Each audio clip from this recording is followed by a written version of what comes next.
Yeah, and we are live, boys. Welcome to Friday Live, multi-streaming on LinkedIn, YouTube, and my Facebook.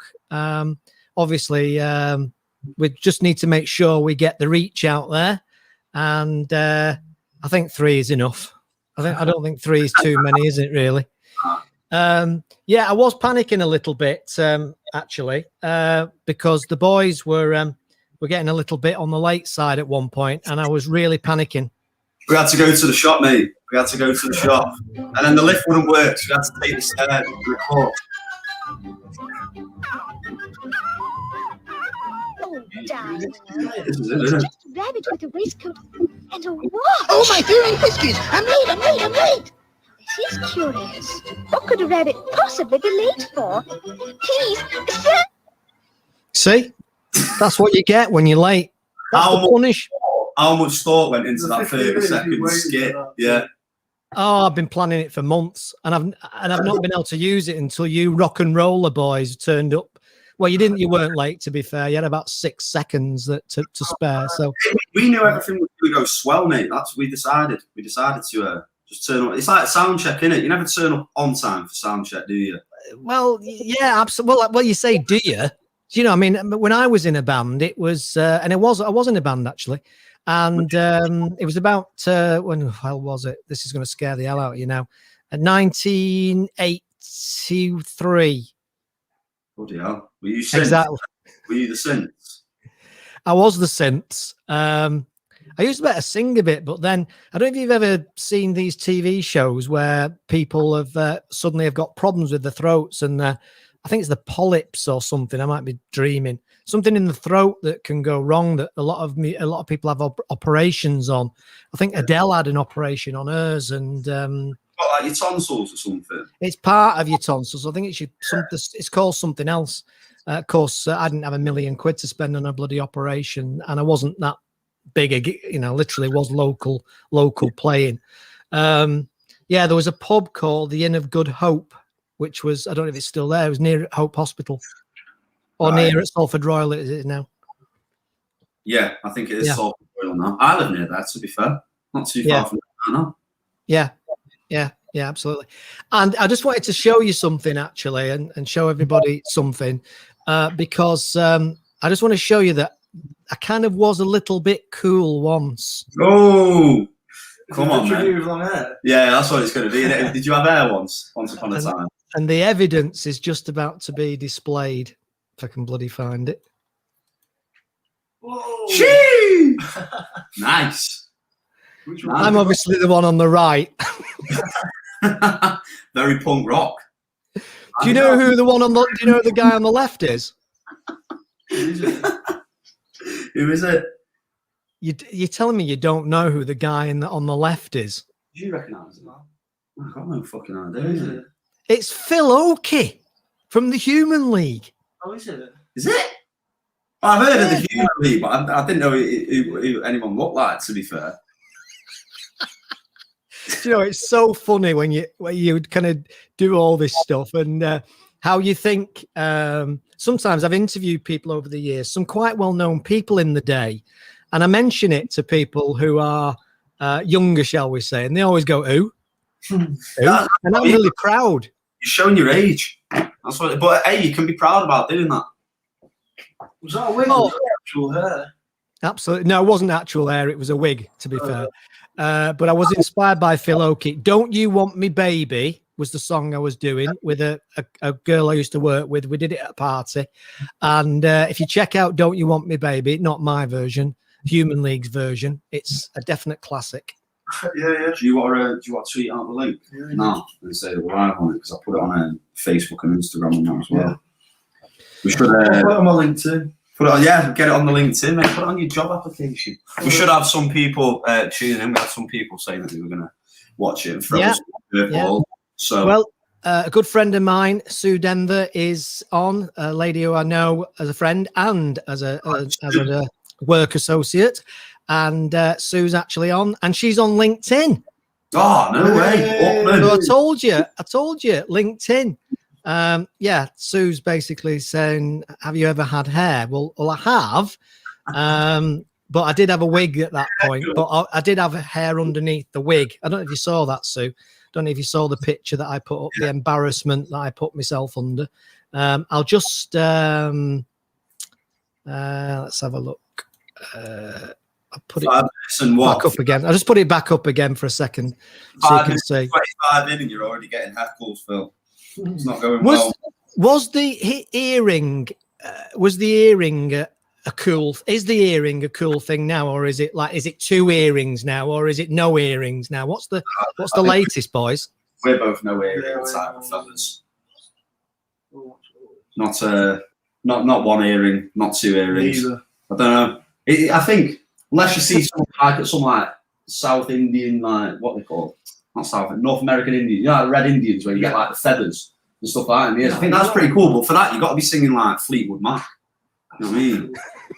You can't really be singing like our kind of music and wearing earrings. I don't think. Well, you know, you could start a new trend. That's all I'm saying on the matter. Are we still meant to be looking at this picture of your dish with a wig on, or is that meant to be gone now? What are you trying to tell me, that you don't want me to show it anymore? Take us off the camera, just leave that on for the whole thing. Just leave that as me and you. How's that? I've got it in the background now. Look, how's that? Sensual, mate. Right. Okay. Let's talk about you fellas. Delighted today in this live stream, Friday Live, to be joined by some guys that they probably wouldn't admit it in public, but they're becoming kind of mates, I suppose, really, over the time. And I know I always say, I'm not going to say it, this is Rosellas, because I say the Rosellas, haven't I, been in the past? It is. It's the Fruitellas, mate. You got it wrong. Yeah, the Godzillas, that's what we are. That's what it is. And I met Rosellas through a interview that we did on the Passions channel, the Passions Project, which was a great interview, by the way. So if you fancy watching it, it's all freebies. So you go to search for the Passions Project on YouTube. And if you look down the range of interviews we've got on there, you've got the Rosellas. We've got Rosellas. I need to get that out of my head. I really need to get that. Rosellas. Yeah, exactly. And I have to say, and I did say this to you guys at the time when we did the interview. I was really pleasantly surprised, and you're now on my playlist, and I listen to your music naturally, not just because I'm interviewing you. No, so, great. Convert. Well, you would say so. It's just great stuff. It's great stuff. And I think you're doing a few gigs, aren't you? Coming up in the autumn, late summer. Yeah, we've got Gulliver's on the 10th of July. That's sold out. We're doing Jimmy's in Liverpool on the 13th of August. And we've got a few more that we've not announced yet that we will announce soon, around that time as well. Plenty of stuff to wet your beak on. It's going to be good. You guys must be desperate to get up there and perform again, are you? Yeah, it's been strange, really, because I think the last gig we ever did, none of us knew it would be the last one. Nah, if we did, we'd have gone about it a lot differently, wouldn't we? It was just, we had loads more lined up, so it was just another one that we were going to do. And then, obviously, everything shut down. So it's been a weird, year or so. But yeah, it's been boring, man, to be quite honest. I mean, it's great that you get to do the writing and stuff like that. But, the best part of being in a band is playing in front of people, man. So even the fact that, we've got things that are potentially going to happen gives us, it adds the spark back into it a little bit, because there's only so much you can sit in your room and, mess about with 6 strings. It gets a bit repetitive.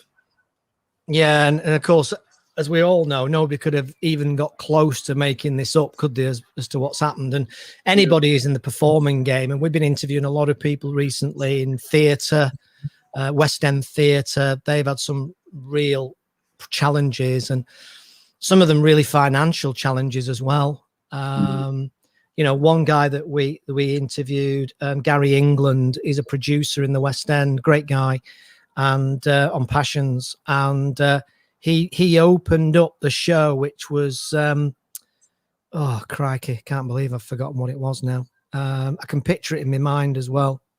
Anyway, it doesn't matter. They had Brian Conley in it, and it was one of those Dickens type shows. It'll come back to me in a minute. Yeah. Oliver Twist type things, I think it was. And and they opened already, did all the work, got open, and lo and behold, then they got shut down about 3 days later because London went into tier 4. Yeah, that's what I mean. Yeah. Especially stuff like West End, where it relies on audience. Music has sort of got away with it in that fact, like you can do live stream gigs, but you can't. Good, yeah, they're not as good, but you can't live stream the whole West End performance of The Lion King. You know what I mean? Yeah, exactly. And you've also got the added challenge of the fact that everything's these days, and you'll know this yourselves, so much of what's online is free. People just expect everything to be free in a way. So suddenly asking people to pay for a ticket to watch a show online that maybe they could have got half of on YouTube or whatever is very, very difficult. Yeah. So the technology's there to do it, but then people have to make a living. We do. Yeah. I mean, I think that I would like to say that if, as like a music fan, like we all are in the band, innit? Like any band, like I'm a Ben Howard fan. I used to listen to a lot of Ben Howard when I was younger, and I know it's like acoustic folky stuff, and I'm not into it as much anymore. But he did like a live stream gig from he did it from some like satellite dish somewhere, and it looked like Jodrell Bank. Yeah. But it was like 12 quid for the ticket, and I'm not into his new album really, but like I still bought it and I watched it to support him, you know what I mean? Because it's better than doing like sitting on your arse playing FIFA. You know what I mean? It's nice to just kind of, but you do that five days a week, man. You know what I mean? Add a little bit of change. The onus sort of falls on fans, I think, as well. Like, everyone would like to have free streams all the time with free this, that, and the other. But at the end of the day, if you want the industry and you want the band that you love to survive, you got to put a little bit in the pocket, man. It's about supporting them, innit? And that's why. 100% agree. 100% agree. So anybody that's just come on, this is Friday Live with me, Phil Crochet. I'm delighted today to be joined by Rosellas, who are a band who I've interviewed in the past for Passions. And I am actually a natural fan of these guys. And of course, it now gives me a little bit of, because I'm so old, it gives me a little bit of credibility because I can say that I'm with the Rosellas, mate. Yeah, mate. Man. Yeah, man. Yeah, do you know Rosellas, mate? Do you know them? That kind of thing. But no, music's amazing. In fact, the great news is, because a lot of people I know have started to say that they listen to this show on Friday afternoon as part of their wind down, which is a nice thought. It wasn't really the plan, but as part of their kind of wind down end of the week, especially at the moment, beautiful weather. It's lovely and sunny here up in Manchester, isn't it, boys? And so people can listen to it. And of course, what we can do is what we will do is, guys have agreed that we can play some of their music. So number one, it's great enjoyment for me. And number two, great promo for you boys. So start with then, you've got a single coming out, I think, haven't you, at the end of this month? Next week. Next Friday. Yeah. Week today. It's next Friday. Yeah. And that's called Common Ground, yeah? Common Ground, yeah. Right. And I managed to pick up an acoustic version of this off YouTube. And I'm not saying I prefer the full mix, but I really like the stripped back version. Maybe it's because it was the first version I heard, but I really enjoy the stripped back mix. So on that basis, I'm just going to play you this track called Common Ground, and it's the acoustic version that the guys did during the lockdown. And all I can say is, if you don't like this music, and I'm not being paid by these boys, I can tell you now, they've not paid me they've not even bought me a bloody pint of lager. I'd pay you if you could get the bloody name right, then. Yeah. Right. Rosellas, is that right? Yeah, Rosellas. That's the one. You know, in my day, people just used to call themselves the Smiths. It was a lot easier. Well, yeah. Yeah, Rosellas. Listen, anybody will tell you that who's watched the Passions interviews. Very often I get the names wrong, people's names wrong. I can't pronounce them. Rubbish. Yeah, well, I mean, when you got a name like Phil, you can't call him Pill, can you? You know what I mean? It's just pretty standard, Yeah, named after the Prince. I mean, we both got Scottish names, but we're absolutely sweet FA to do with Scotland. So are you Drew or Andrew? Drew from birth. Right, because I wondered if it was Andrew. Nah, if it was Andrew, yeah, it'd be Andy. Imagine that. Yeah, literally, Andy. Yeah, no. Yeah, you'd have to check. That's why all these stars change their names, isn't it? By default. Yeah, I'd have to make an alias or something. I come on stage with something else, like Ziggy Stardust. Oh, don't mention Ziggy Stardust because he's my, he's my hero. Is it? Yeah. So we've got a few comments, guys. So just before I play, we've got Spencer Phillips on, who's obviously my co-partner in Passions. Spencer's doing some amazing stuff, getting up some cracking guests on.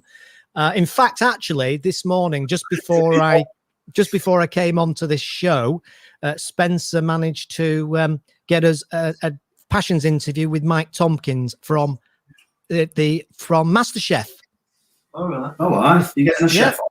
Yeah, one of the finalists of MasterChef the other week. So a few of the people I know were absolutely absolutely delighted, and so that'll be live in a week or two. But MasterChef fans will love it. Really great guy, dead down to earth. Can't say I'm a MasterChef fan. You definitely look like a MasterChef fan. No, I'm not, mate. Come on, you cook for a living, bro. No, I don't watch MasterChef. Really said he cooked till I die. This is an absolute truth, and I said this to Mike on the interview, that I must be one of the only people in the country that is a fan of MasterChef that can't boil an egg. And it's not a joke, it's true. What do you mean? It's like one of the easiest things to do. It's like ingrained into your nature as a human. Exactly. So obviously Spencer's talking there about Sol Davis from James, who obviously we've managed to interview too. Now he's played on one of your tracks, hasn't he, recently? The violin on one of your tracks. He has. He played on When This Is All Blown Over, which we put out last summer as part of an EP, and then we played it with him when we did that gig with EBH, and then put it out again a few weeks ago.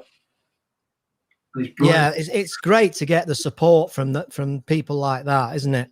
Yeah, definitely. Yeah, I think he might go places, Sol. He's got a big future. Yeah, big future. I think we've helped him out massively. Yeah, we have. We broke his career, really. Yeah. Yeah, but it's great to see, all those old folk mixing with you young folk. It's a good thing. Diversity and all that. I mean, with people like Saul, and there's another guy who's pretty close to us in the band called Pete Daniel, who played on one of our other tunes on the Damage single. We've got, what I mean, like, we're young, we've got stuff to learn from these people. So we're willing to. You can't come into this game thinking you know it all straight away. You know what I mean? You've got to make your way and earn your stripes. So doing stuff with Pete and stuff with Saul and whoever else it is down the line is going to only serve us well, innit? Mm. Yeah, and to be honest, it's refreshing to hear that, because there is a perception sometimes, I think, that younger people think they know it all. And to be fair, me, and I'm sure Spencer was no different, thought we did know it all when we were age. Yeah. But the truth is, and we do a lot of work in the Passions Project about success and about achievement and all that sort of stuff. And I talk a lot about it on this show. And that maturity and that understanding that you've just described there is key to driving forward in that journey that you're on. Yeah, it is. Yeah. It is big time, because I mean, you can, like, having self-confidence and self-belief is a completely different side of the coin to, being a know-it-all. Like, we all think that we're great and we think that we're going to do great things, but you've got to be able to admit where your pitfalls are and where people can lend you a hand. And there's nothing wrong with asking for a hand off people. You know what I mean? People like Saul and that whole Everybody Belongs Here gig that they did, the things that they're offering to help us with, we'd never get that from ourselves. Yeah, we'd never be able to achieve those things by shutting people out because we think that we're the dog's bollocks. It don't work. Yeah. So we're That's willing absolutely right. to work with those people. And of course, if you need any tips and any advice on being cool, you know where to come. Yeah, you have to lend us that wig, mate. Yeah, just whack it on. Give it Ollie. Can you tell that I've got lipstick on, by the way, on that picture? I thought you had chopped lips.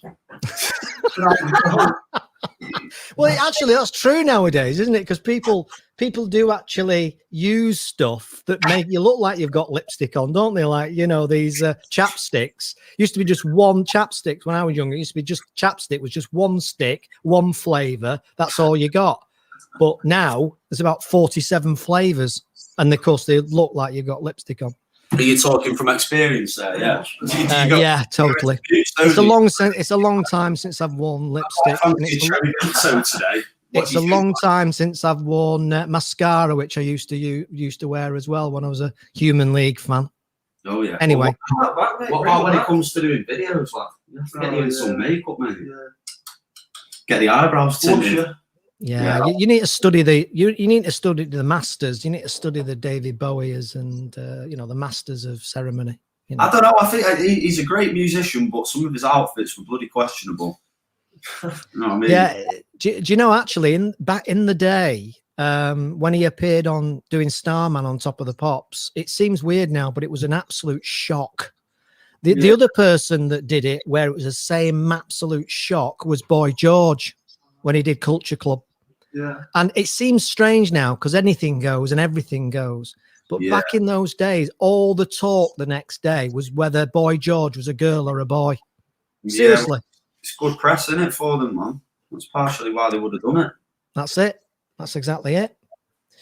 Right. Okay, then. So now we've proven how cool I am and how you are inspired by my coolness, let's play some of your music. So we'll start off with Common Ground. This is the acoustic version. This is the single you're releasing on the 30th of April, end of the week.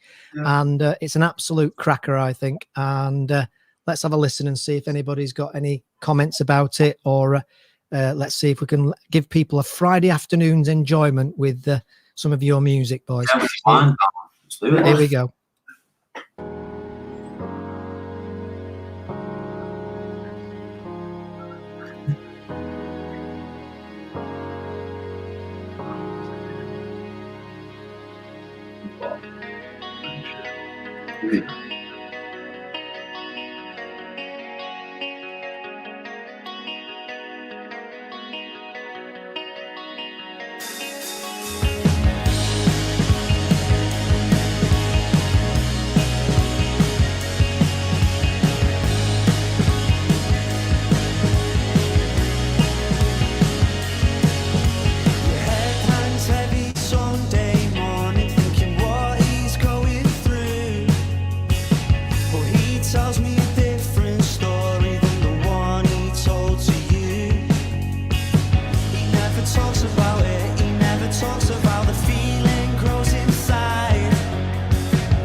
What a cracking song that is. It is. See my LC shirt on there? Yeah. I thought you were playing the acoustic version though. Was that not the acoustic version? That was the live. That's the lockdown version. Yeah. That's like the live. Right. Yeah. That's the one I think I played on when we did the Passions channel version. Yeah. I mean, we've got an acoustic version of the tune anyway that's going to be coming out. I think in a few months whenever we put the next single out. Yeah. So there'll be an acoustic version that people can hear. But incidentally, if you pre-save the Common Ground single from like the link, I think it's in our Instagram and our Facebook and all that jazz. If you pre-save that and let us know, we've got a little private link that we can send out to you. Where's the proper acoustic? It's version? the proper like mixed studio acoustic version, man. It sounds fucking mint. So we can send that out to people as well if they want to get on that early. All you got to do is pre-save the tune, which takes about 5 seconds. No, and I can say it's definitely worth it. It's one of those songs that's so catchy. It's just as enjoyable, more enjoyable when you hear different versions of it. How did people contact you then, guys? How do people? Is it Instagram, Facebook? Where's the best place to communicate with you? Probably Instagram, isn't it? I don't know. Twitter as well, though. It takes a while for me to reply. Yeah. I mean, if he's on the biz, if it's sunny, don't bother with Twitter. There's no point. Don't tag us in anything either, because I'm not the best at keeping on top of it. Yeah, I'd say Instagram. I'd say probably Instagram. Really, that's where the majority of our followers sit anyway. Exactly. And from Facebook, you can get like our email address and stuff like that, like any nitty gritty contact details. But if you're just looking for an introduction of what we're about and to just say hi and whatnot, Instagram probably, or Twitter if it's rainy. Yeah. Cool. Yeah, Twitter if it's raining. My God. Yeah, but we've actually communicated via LinkedIn, haven't we? Believe it or not, a couple of times. Only that was me once or twice. I go on LinkedIn once in a blue moon, man. It's Ian. I believe. Do you know Ian Crompton? Yes, I do. I think it was Ian that might have been Ian that introduced us in the first place. I think it was, and he was saying, it was. Oh, mate, you need to get on LinkedIn. You need to be capitalising on this, that, and the other. And I was like, can you do it for me? He was like, he connected us with about 100 odd people. But then you just get loads of people coming in your messages like, thank you for connecting. I'm like, oh, all right, yeah, sound. It's a weird nice to meet you too. It's very corporate, isn't it, LinkedIn? That's the image I have of it. My brother's on LinkedIn. It's true. It's a business site, but what's interesting is if you look at it now compared with a couple of years ago, there's people who are putting stuff on there now that is significantly less corporate.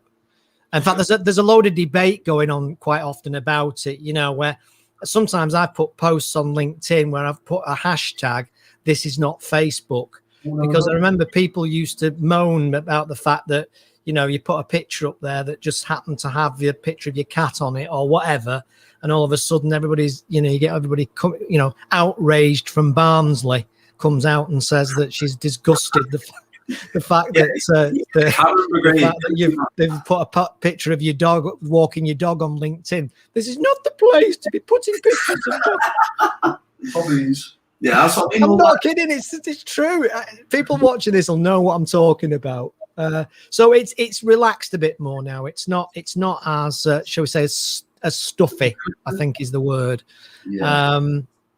But you find that with all social media, if you look at the history of social media, the kids turn up first in most cases. LinkedIn is probably the exception. And then the adults then turn up. The mums and dads slowly but surely turn up. And then the kids think it's uncool, so they bugger off and leave it. Yeah, and then the older ones take over from it. So believe it or not, once upon a time, Facebook was a cool young person's hangout. Yeah. What's the average age of Facebook now? About flipping 53? 43, 44 mainly. Yeah. Call it a virtual graveyard. Yeah. Say like more people are on it who have profiles are dead than are That's true. Is that true? Yeah. Oh, you know what? I've probably no doubt. Thanks for that, Ewan. Yeah, thanks. Just remind us. Yeah.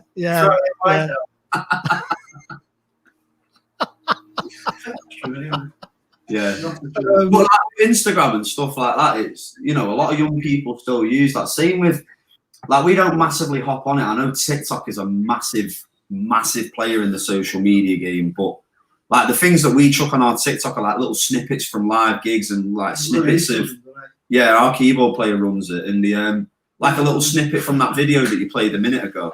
Yeah, we put stuff like that up, but you know, it reaches some people that we wouldn't reach before. But in order to get big on TikTok, you've either got to have your ass hanging out of your trousers, or you've got to be doing some weird dance.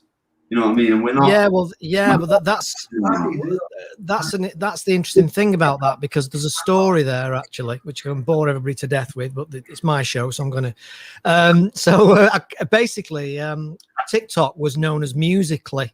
It was. I knew of it when it did that. That was years ago, wasn't it? It was, yeah. And it was mainly young girls dancing to their favorite songs, and it was all the average age.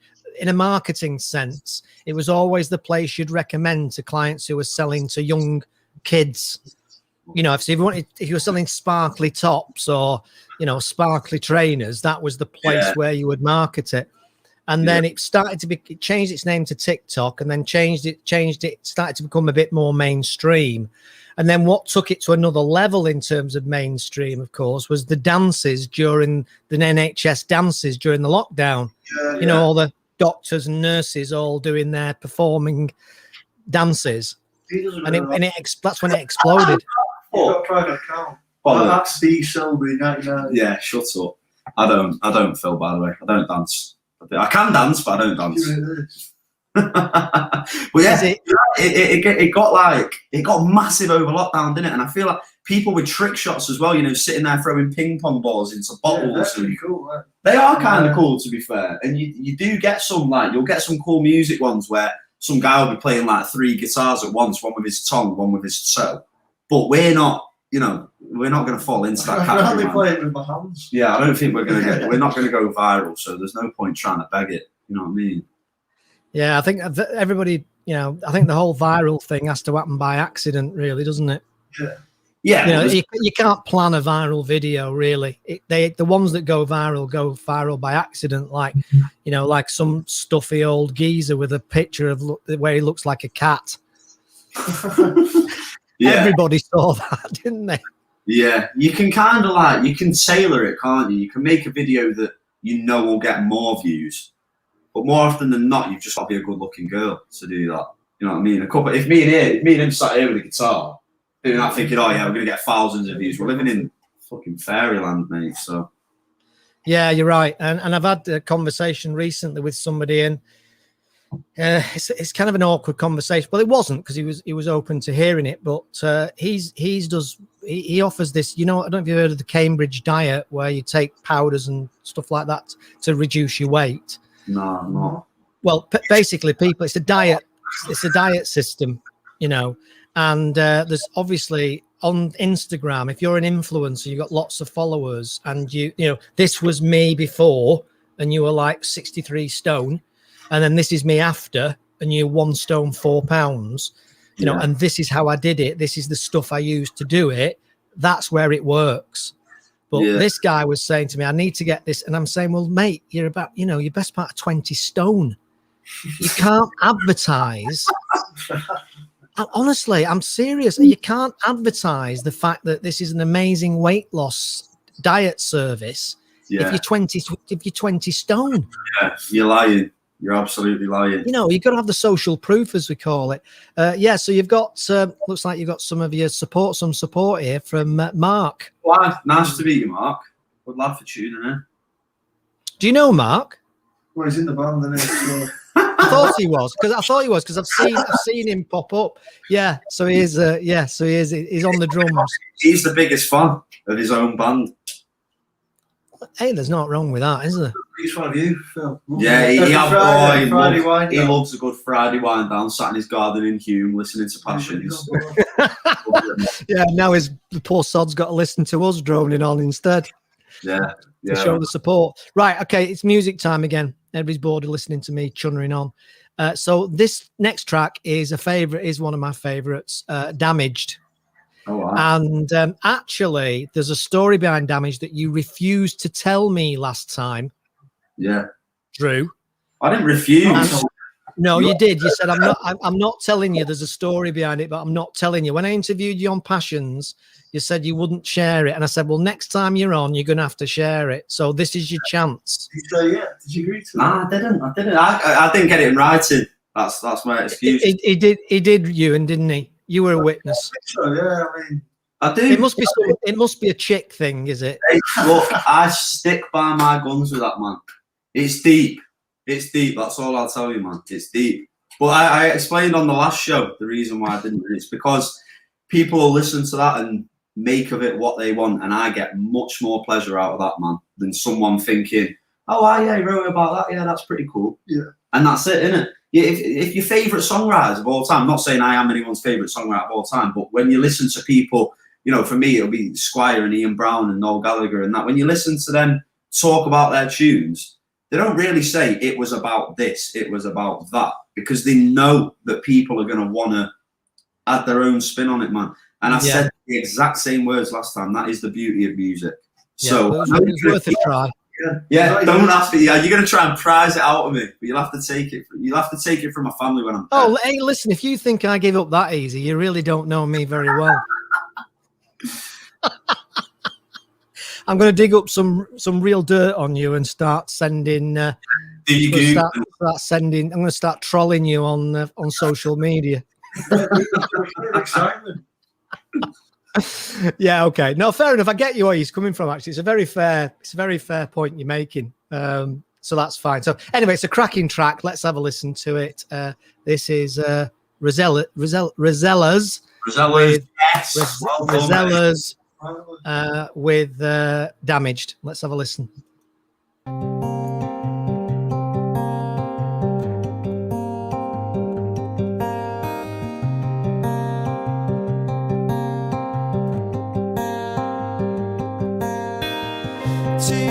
No words, it never works. They said that it wouldn't hurt, but how would they know? Lost sight of a face that I used to know.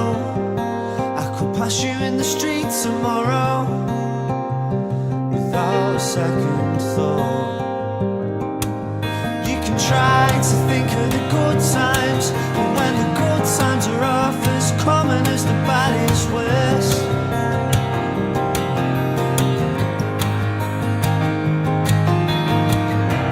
Drink all your problems away, they'll come back and find you another day, but it's never your fault, 'cause you can't stand you too. You're so wrong, you never wanted truth.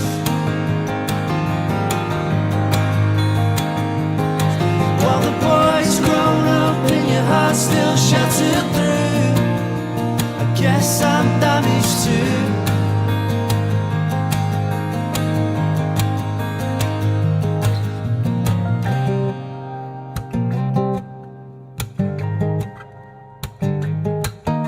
See another ball to the dreary end, and come out all guns blazing through your head.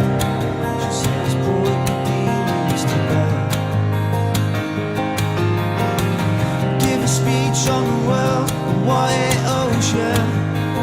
Unrealized potential fills you when you're sober, if there's ever a day.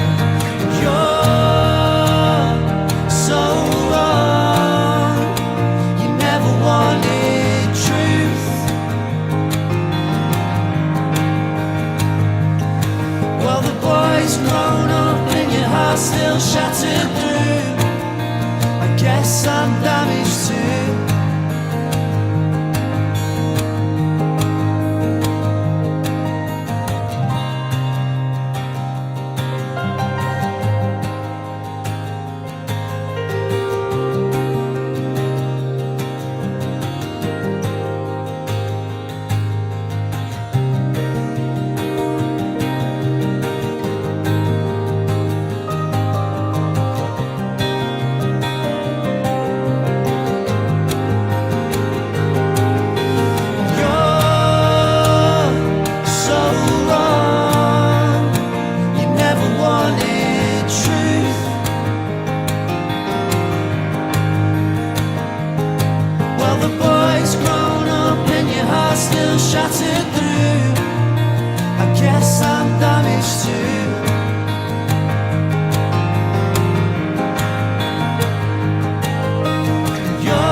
yourself, then there's no point trying.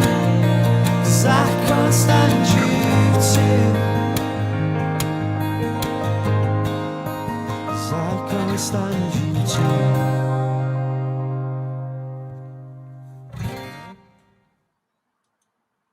Oh, I love that track. Do you know, it's a belter. And do you know what I really, really like about that track? There's usually different things you like about music tracks, isn't there? The harmonies. Yeah. The harmonies are brilliant. Yeah, that's because Luis hasn't hit puberty yet. We'll make the most of it because he might be sounding like Barry White before you know it. Yeah, that's true. That's true. Now, we always try and get a bit of harmonies into our songs, man, because, I mean, when you listen to the likes of Fleetwood Mac and that, where, you know, harmonies are like a massive forefront thing in the music, it's just, it makes it a bit ethereal, doesn't it? And a bit atmospheric. It does, and that's a good word. That's a good word to describe it, actually. And I love that ethereal sound. You know, that's one of the reasons I like Kate Bush as much as I do, because she's got that ethereal sound as well. Yeah, you've got to utilise those kind of things. I mean, the Stone Roses were massive with it as well, because that was partially because Ian Brown couldn't really sing, and, you know, they needed to get someone else to stay in tune. But it adds another depth to it, and Luis is a very good singer, so we may as well utilise it. You know what I mean? He needs to hit puberty, and then he can start giving the lower octave. Yeah, 100%. So, is the main focus now then, in terms of you moving forward with your journey? Is it getting back into gigging, getting back into practice, getting back into the routine of it, get used to seeing people again? Is that the driving force for now? Yeah, definitely. We have rehearsed a few times when we've been allowed, but gigging's the main thing. Just hit the ground running with gigging as soon as we can and as often as we can. Because I think the thing that we've done well is we've prepared for it.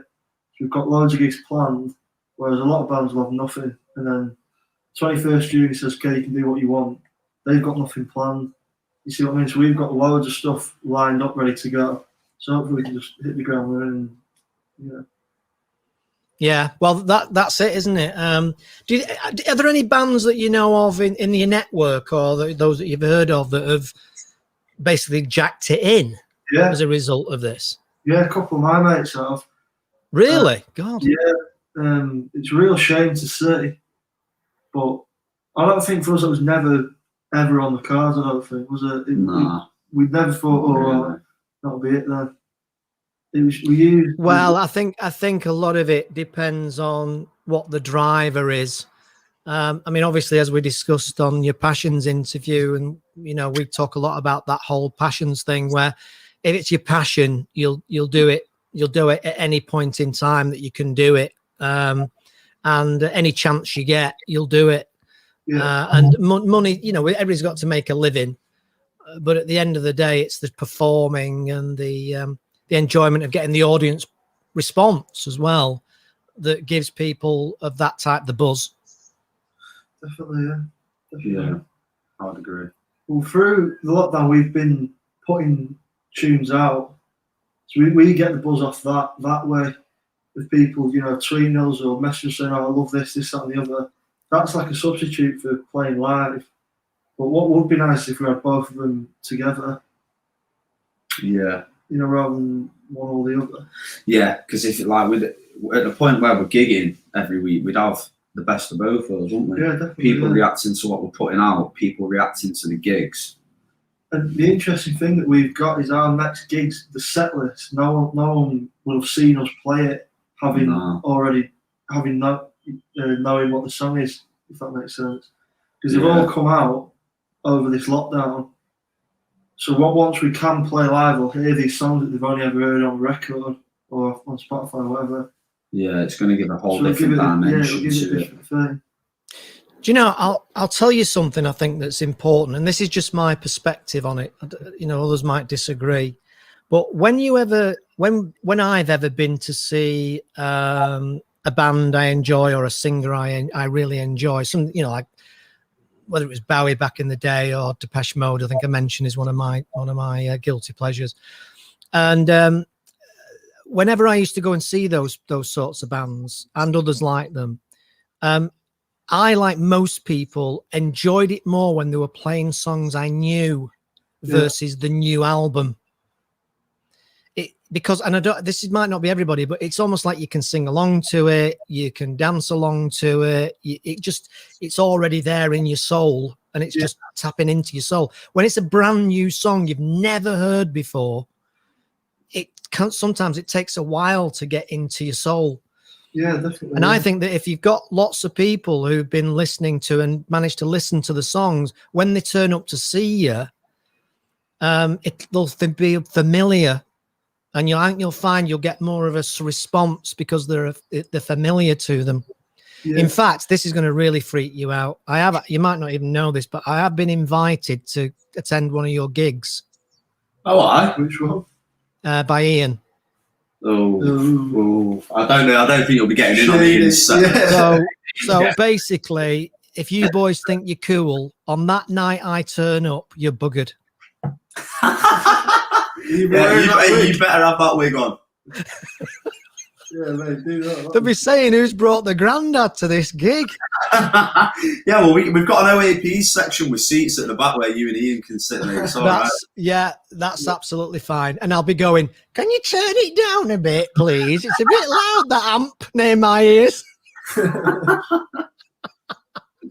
So whether you like it or not, even if I have to creep in behind the scenes, and then I might well be there, but I won't tell anybody. Be like the 3 denials of Peter in the Bible.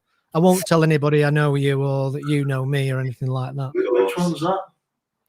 Do you not know the story? Do you not know your Bible, boys? I mean, which gig are you coming to? Yeah, Preston, I think, is the one I chose. Oh yeah, all right, cool. Yeah, we're playing at I think the Summit Ferret or the Ferret, something like that. He told me the name of it. It's recent actually. He just gave me the name of the pub and just said, if you want to come along, then please do. And I said, yeah, I'd love to, because it'd be good to meet you guys anyway, obviously. But I'd like to see you live. I'm a genuine fan. Yeah, well, it'd be better to meet you in person, man, than talking through a computer screen. But what you were saying before about like putting new tunes in the set, it's always something that has been a massive thing for us. Like, because me and you and Luis here and there, we all write so prolifically, and we have so many tunes to put out. We constantly want to refresh the set with new stuff, not only to make sure people don't get bored, but so we don't get bored. Yeah, to make it more exciting for us. I mean, it must have got boring for Alex Turner playing Bet You Look Good on the Dance Floor at every single gig for 8 years. You know what I mean? That kind of stuff happens. And I get that, all the guys that come to this gig at Gulliver's and that, they're going to want to hear stuff like Common Ground and Damaged and that. And like, yeah, we'll put them in the set. But we want people to know that there's a new side of us that is developing, because we're still growing as a band. Like, we're growing into our sound. You know what I mean? And we want people to hear how we're changing and, which direction we're going in. And you can only do that by playing new stuff. And you're exactly right in what you say, that when you hear it live for the first time, it hits you differently if it's played well. You know what I mean? Is it like when I went to watch James at Castlefield Bowl in, I think, 2016 or 2017 with my sister and mum. James are notorious for playing a lot of new music. You know what I mean? They don't always rinse like their old singles and that. And I respect it, because it's got to be more fun for them. I've spoken to Saul about it a few times, and they want to keep the fans engaged. But when you hear, they say like, right, this is a new single, no one's ever heard it before, and they play it, and it's absolutely on fire. You know what I mean? You feel exclusive to it in that moment. You know what I mean? So we're going to try and bring that to more of our gigs, I think. Yeah, it's interesting, and I don't want to keep bringing up the age thing, but it's hard not to in this scenario, because age is very, music is very age centric in a lot of different ways, and but I think again, as you get older, it's as if you know what you like. If you've ever heard that saying, you know what you like, and therefore you kind of just want to listen to and hear the tunes that you know. But obviously your music and what you're doing is not aimed at people like me. I came across you guys and your music fundamentally by absolute accident. And if it's about your target, in marketing terms, which I'm in the day job, it's about your target market. What do your target market want? Yeah. And if your target market want a mixture of old and new songs, then you play old and new songs. Because the danger is that if you do what you want and not what your listeners want, that can be a dangerous, slippery slope. It can, and I agree with that to some sense. But we also want our listeners to be into the fact that we're trying to do the new stuff. You know what I mean? If we had a base of fans that wanted to hear the first single on repeat for the whole gig for the next 10 years, they can jog on. You know what I mean? You've got to be, when you fall in love with a band and the material that they create, you don't just want to hear the hits. You're rooting for the new material. You know what I mean? And you're rooting for them as artists and writers, and that gives us the confidence to carry on doing it.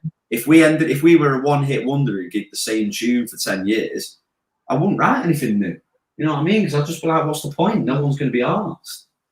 So a big thing for us is, you know, making sure that people have access to the new things that we're working on and kind of putting it in front of people, but not forcing it down their throats. Just saying like, yeah, you like this song and this song that we put out a year ago, but here is this as well, what we're working on.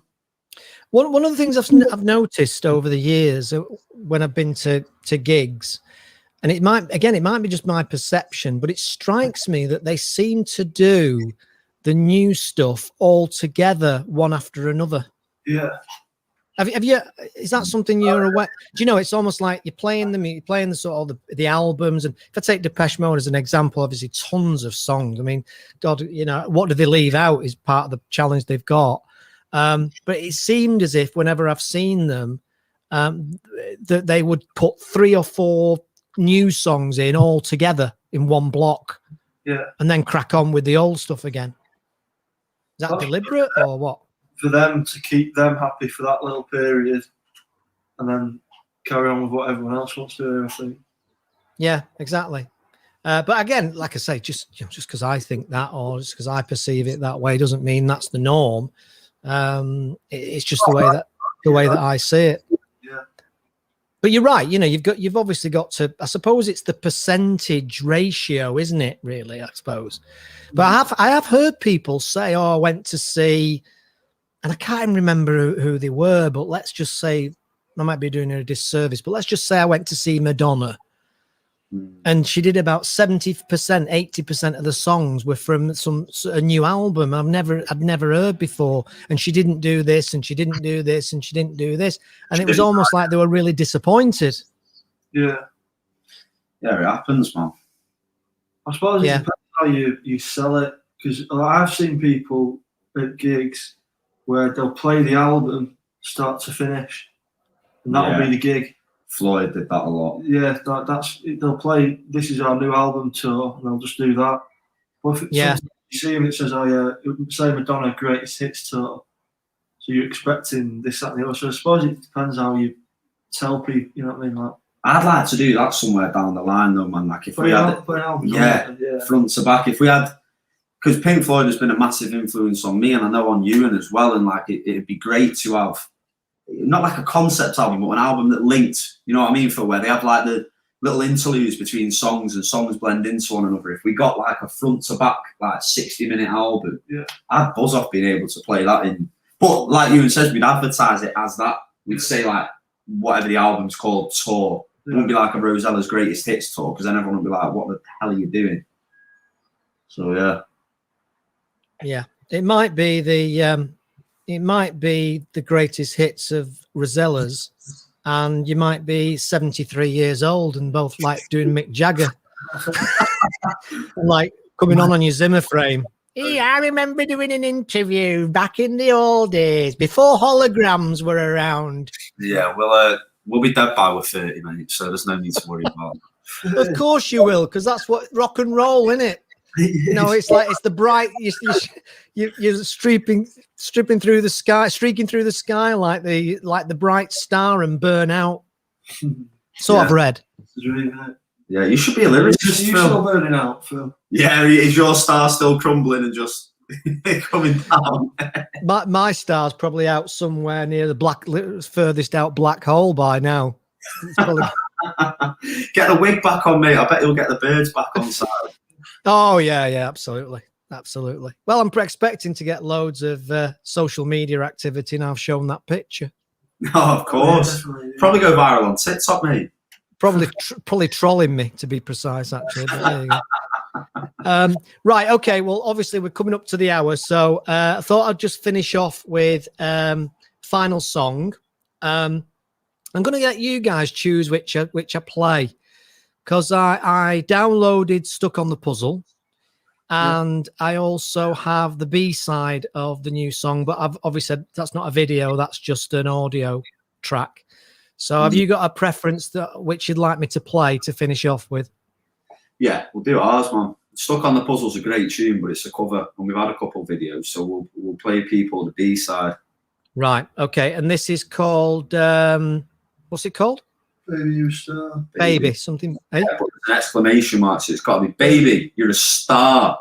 You got to say it with a little bit of panache, Phil. Right. Get your West End voice in there. Okay, I'll tell you what I'll do. I'll do the radio bit. I'll go close to the mic and get the radio vibe going. Ladies and gentlemen, welcome to Rosellas, the last track of the evening here on Top of the Pops 2. Is with the Rosellas, and they're going to be talking about, and they're going to be performing. Well, they're not going to be performing. You're going to be listening to it, but we're going to play you a fantastic track, the B-side of the amazing Common Ground track called "Baby." What's it called? Baby, you star. Baby, you're baby. a star. I'll do, mate. I'll do. I cocked that up big time, didn't I? I'm never going to get called to do Radio 1 or 2, am I? Right. Okay. Let's go with this then. And I'll tell you what, I'll give you a bit of thunder. Riders on the sport.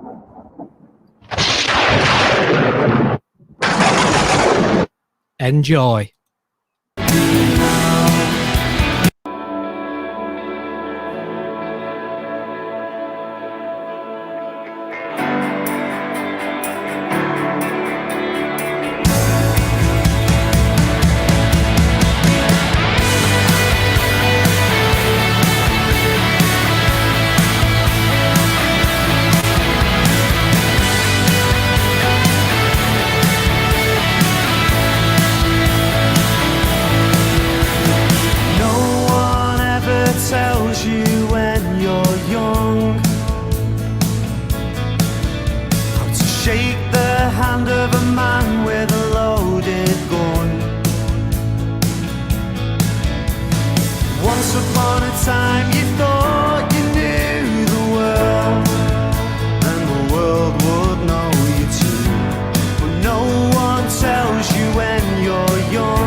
Staring down the barrel of the gun that shot the breeze.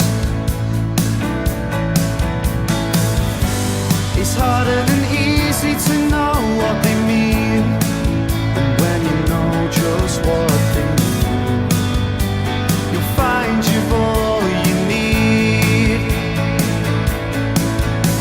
You realize this is where you are, and there is where you wanna be now. You find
I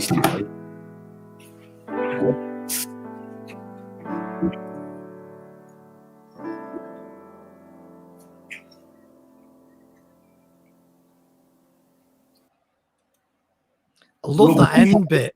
Yeah, it's nice, isn't it? Yeah, nice. Yeah, you kind of just you think that's it, and then the end bit just just comes on at the end. Yeah, fantastic track. Another fantastic track.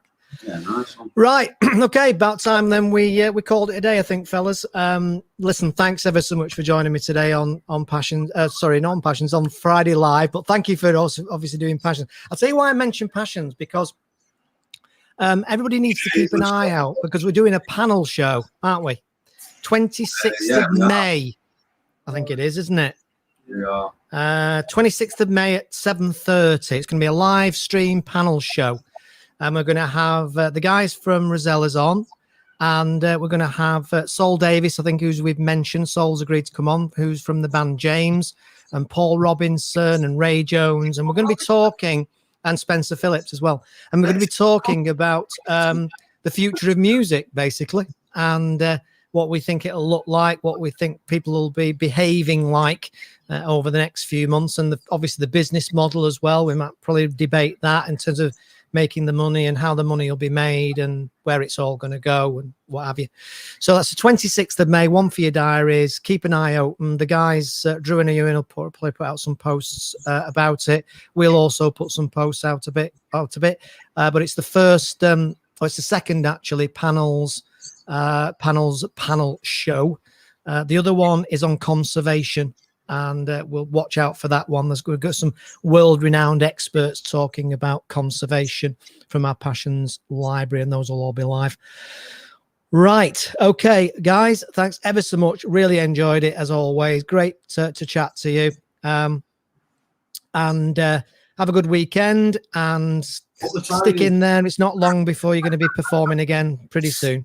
No, man, we appreciate you having us on, as always. It's good to have a chat. Well, we'll probably see you after that panel. We'll see you down at the gig, won't we, in Preston?